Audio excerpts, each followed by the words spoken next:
Coming up on The Bottom Line, the latest update on the Silver Spring Transit Center has council members concerned, and we'll tell you what they heard. Montgomery unveils the first county-wide food recovery program. And in our FaceTime segment, we'll meet the new director of Interfaithworks, and he's no stranger to the Montgomery County community.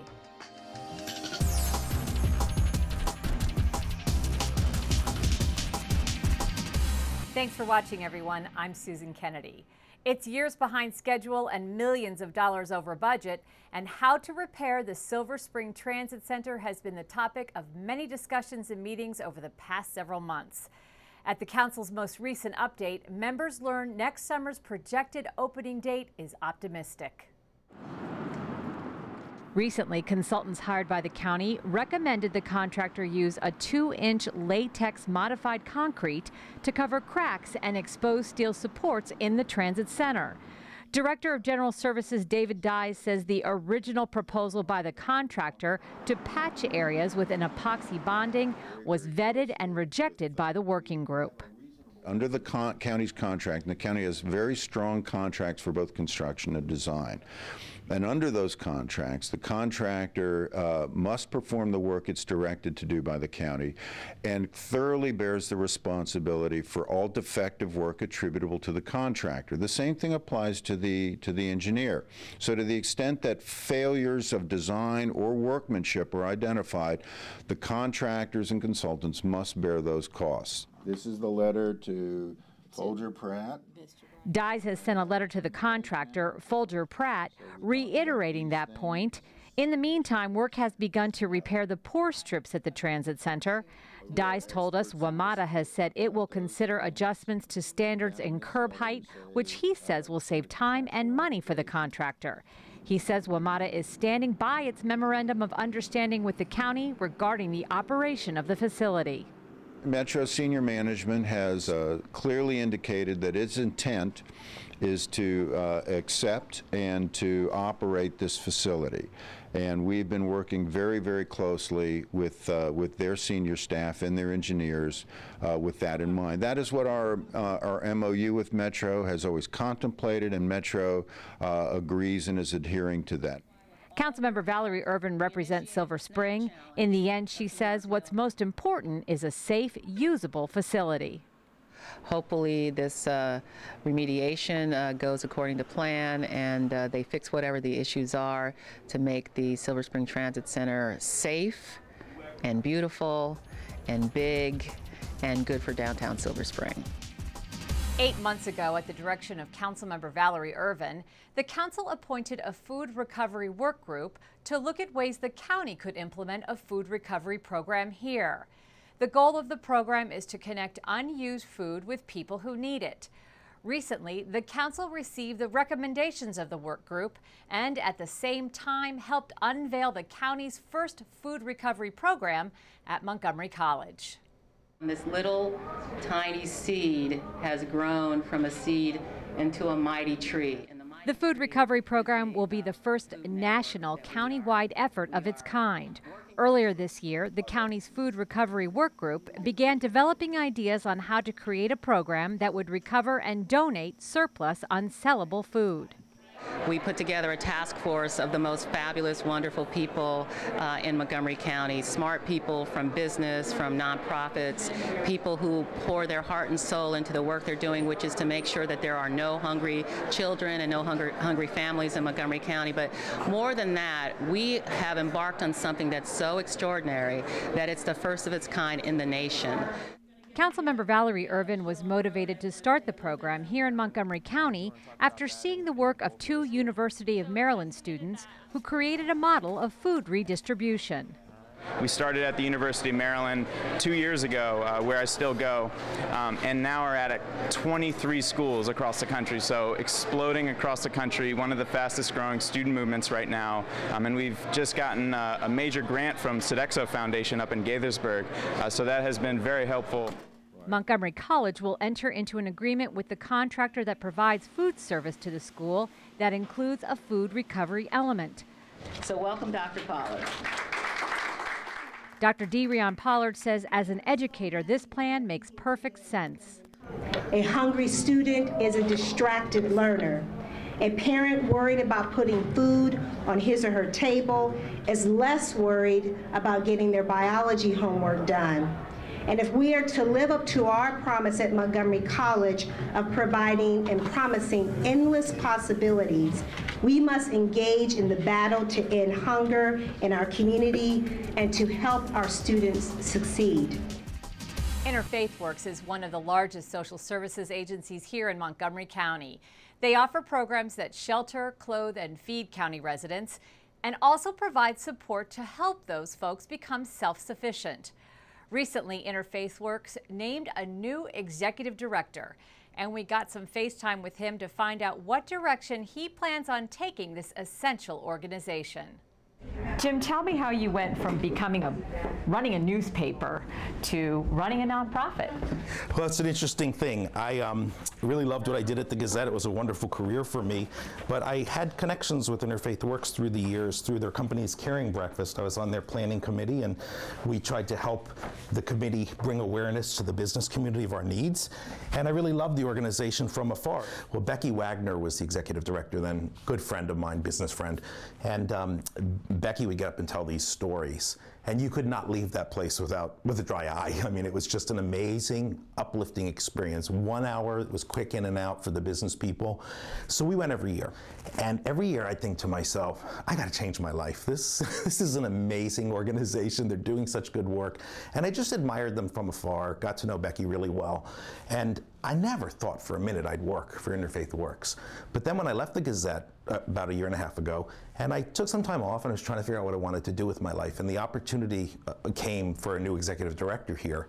And I thought, well, maybe I should throw my hat in the ring. But I knew I didn't have any nonprofit experience, but I thought, I'm gonna try it, what the heck. Never thinking for a minute I'd really get the job. Well, in the end, I got the job, so that was great. Talk a little bit about the differences between running a newspaper and running a nonprofit. I know you've only been here a month, but tell us some of those differences. Sure. Well, in some ways, every day for me, it's just like being at the Gazette. It's, you know, we're running a business here. It's nonprofit, but you want to make sure that you're paying your bills. You want to make sure you have enough money to conduct the services you want to do. You deal with the same issues with people that work with you, you know, people who have to work through their daily issues together. The difference is that every day I get to see the work we do, the actual clients that we work with, that we get to help, the people in need, and you just kind of have this sense that I'm really participating in a very small way in something really wonderful in our county and in our community of helping people in need. The recession has been hard on folks here. A lot of folks have lost their jobs. We have a growing, diverse population. What are our biggest challenges? I think the challenge is twofold. One is the needs are growing. We have to make sure there's enough resource to meet those needs.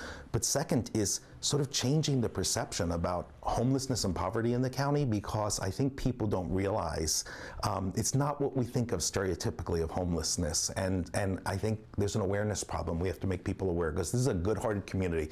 I've been here all my life, and I know people will help when they know there's a need, but it's very hidden. You know, and I think we need to, that's a big challenge, is helping people understand and see the needs in the county. This picture is a Norman Rockwell picture that I've loved for many, many years, and the reason I love it is because it sort of reflects the way our congregations help us do our work. You have multiple faiths, from Muslims to Christians to Jews to even people who don't have any faith at all, but feel it's important to help other humans in need. And since our organization, though we rely on many, many congregations for help, we are not a faith-based organization. But this sort of is a wonderful picture to me of how people of very different views of faith can work together. You've been here all of a month. Yes. Tell me what you hope you will have accomplished when you have a 1-year anniversary working here. Wow, there's a lot. We have a lot of ambitious goals. I mean, I kind of jokingly say to people, I hope we can put ourselves out of business. Wouldn't it be wonderful if we had no need in the county? But it's likely that's not going to happen. So some of the things that I hope to do is improve the stability of our programs.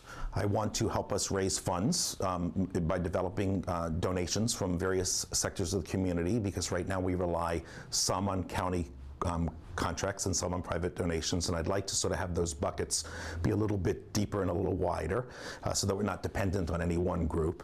You know, my background in media, my hope is to bring huge awareness that a year from now, everyone in Montgomery County will know about the needs in the county and be able to respond either through Interfaithworks or many of the other wonderful agencies in our county. Great and Small is a partnership with Montgomery Parks that provides therapeutic horseback riding lessons to persons with a wide range of disabilities.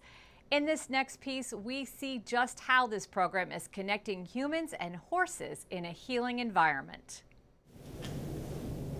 My name is Rachel Neff. I'm the Director of Farm and Equine Operations here at Great and Small. Great and Small is a therapeutic riding center, so we teach horseback riding to people with disabilities. And swing over. Got it? Look. This is Dylan, and it's called hippotherapy. And the reasons that we're doing it is to for his confidence. Pick up your reins. It's called sensory processing disorder, and it tends to be common in boys. You tend to have a lot of energy, and you can't really focus. What are the magic words? Walk on. Walk on it is. Because you're kind of, it's like an inner spinning, you know, where everything's going so fast. So this whole therapy is just to like really to do calming, inner calming, so that he can focus and that he can learn, and that he just has more confidence and that he feels good about himself, and to decrease anxiety and all of that. So it's been wonderful. I tell everyone about it. I love it. So the horse is a wonderful mirror of the human emotions, and the horse doesn't lie to you. Do you want to try? Okay. So you get exactly what you asked for. And sit up and say, whoa, good trotting, wow. If you lost your attention in the middle of whatever you were doing, the horse stops or runs into the fence, or, you know, and redirects their attention back to the task at hand. You come back over to the fence and you've changed direction. He's only 4. It's balance and having him comfortable and social interaction with myself, the horse, the sidewalker. It's basically what we do. Is that what that is? It's a crocodile? When we took him over to see the stuffed animals, that's recognition, identifying, and it's also reaching away from center. In other words, when he reaches towards the animal, it gets him up out of the saddle. He forgets he's on a horse, and he gets very comfortable and has better balance. Okay. When we went down to the rings on the cones, same idea. It's recognizing the colors. What color? Green. Red.